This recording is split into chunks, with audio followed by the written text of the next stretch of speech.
August 15 కోసం దేశం మొత్తం సన్నద్ధం అవుతుంటే అమరావతి అందుకు భిన్నంగా ఎదురు చూస్తుంది. ఎందుకంటే అమరావతిలో మొట్టమొదటి ఇనాగ్రేషన్ ఆగస్టు 15నే జరుగుతుంది అనేటువంటి ప్రచారం పెద్ద ఎత్తున జరగడం.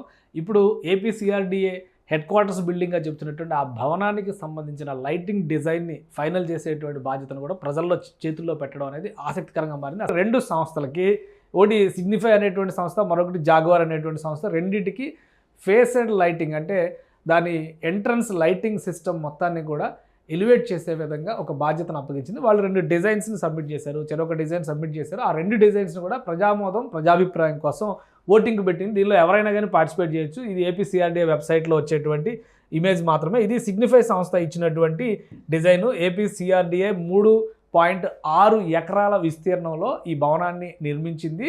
అమరావతిలో మొట్టమొదటి భవనం అవుతుంది. AP CRDA, Amaravati development corporation, ఇతర అనుబంధ సంస్థలకు సంబంధించినటువంటి కార్యాలయాలన్నీ కూడా ఈ భవనంలోనే ఉంటాయి. మొత్తం 7 అంతస్తుల భవనం ఇది. సో ప్రతిదీ కూడా ఇప్పుడున్నటువంటి అవసరాలకు తగ్గట్టుగా డిజైన్ చేశారు. ఇది ఫైనల్ డిజైన్ ఈ విధంగా ఉంది. సిగ్నిఫై సంస్థ ఇచ్చినటువంటి డిజైన్ ఏ అంటే అమరావతి ఎలివేట్ అయ్యే విధంగా, అలానే ఈ డిజైన్స్ అన్నీ కూడా ఎలివేట్ అయ్యే విధంగా లైటింగ్ ఇచ్చారు.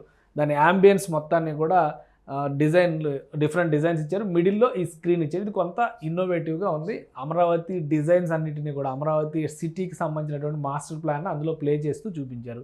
సో ఇక్కడ ఒక స్క్రీన్ వస్తుంది, మిగతా లైటింగ్ అంతా కూడా ఆ విధంగా ఉంటుంది. డే అండ్ నైట్ ఇమేజెస్ ఏ విధంగా ఉంటాయనేది కూడా సిగ్నిఫై సంస్థ దీన్ని రూపొందించి ఇచ్చింది.